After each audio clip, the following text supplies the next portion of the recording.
লক্ষ্মী পূজা এসে গেছে, নাড়ু মোয়া সব বাড়িতে কিন্তু হয়, সাথে আমাদের খইয়েরও কিন্তু অনেক কিছু বানাই আমরা। তো চলো আজ খই দিয়ে একটি রেসিপি তোমাদের সাথে শেয়ার করছি, ঝটপট বানাতে পারবে কিন্তু। বানাতে যাচ্ছি খইয়ের উপড়া। তার জন্য চাই খই আর চাই গুড়, এই দুটো জিনিস দিয়ে কিন্তু খইয়ের উপড়া বানাতে পারবে এই লক্ষ্মী পুজোতে। এখানে আমি 250 গ্রাম খই নিচ্ছি। খই কিন্তু প্রথমে ভালো করে পরিষ্কার করে নিতে হবে, কারণ খইয়ে কিন্তু ধানের এই আঁশগুলো থেকে যায়, তাই একটু ধানগুলো বেছে কিন্তু বের করে নিতে হবে। লক্ষ্মী পুজোতে আমরা খইয়ের উপড়া, খইয়ের মুড়কি, খইয়ের মোয়া অনেক কিছু কিন্তু বানিয়ে থাকি। নিচ্ছি এখানে 150 গ্রাম আখের গুড়, একটুখানি কেটে ছোট ছোট টুকরো করে নিচ্ছি। এবার এটি কড়াইতে খুবই সামান্য কিন্তু জল দিচ্ছি এখানে, আর জলে দিয়ে দিচ্ছি কেটে রাখা আখের গুড়ের টুকরোগুলো। গ্যাসের আঁচ হাই রেখে কিন্তু গুড়টা জাল দেবো আমরা। খুবই কম সময় কিন্তু এই খইয়ের উপড়া বানাতে পারবে, ম্যাক্সিমাম 5 মিনিটের মধ্যেই কিন্তু হয়ে যাবে।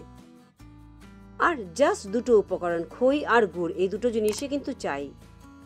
হাই হিটে গুড় পাক দিতে দিতে দেখবে গুড়ের রঙও যেমন চেঞ্জ হয়ে গেছে, গুড়ের এই পাকটি কিন্তু ঘন হয়ে একটা তারের মতো একটুখানি কিন্তু পাক এসে গেছে। এতে খুন্তি বা হাতাতে এই পাক নিয়ে একটু ফেলে দেখবে এরকম কিন্তু সুতোর মতো তারের মতো আসতে শুরু করবে, তখন বুঝবে আমাদের গুড় কিন্তু ভালোভাবে পাক দেওয়া হয়ে গেছে। এবার এই পাক দেওয়া গুড় খইয়ে ঢেলে দিতে পারো, বা খইও কিন্তু গুড়ের মধ্যে ঢেলে দিতে পারো, যেটা তোমাদের পছন্দ, দুভাবেই কিন্তু করা যায়। আমি এই পাক দেওয়া গুড় এবার খইয়ের মধ্যে দিয়ে ভালো করে কিন্তু গরম আছে বলে খুন্তির সাহায্যে কিন্তু ভালো করে মিশিয়ে নিচ্ছি। দেখতেই পারলে কত কম সময়ে কিন্তু এই খইয়ের উপড়া কিন্তু তৈরি করতে পারো তোমরা। গুড়ের পাক খইয়ের সাথে ভালোভাবে মিশে গেলে, একটু ঠান্ডা হয়ে গেলে হাত দিয়ে ভালো করে মিশিয়ে দিতে পারো এভাবে। খইয়ের উপড়াতে কিন্তু এরকম খইটা বেশি সাদা সাদা দেখা যায়, গুড় একটু একটু লেগে থাকে, আর উপড়াটা কিন্তু এভাবেই বানানো হয়।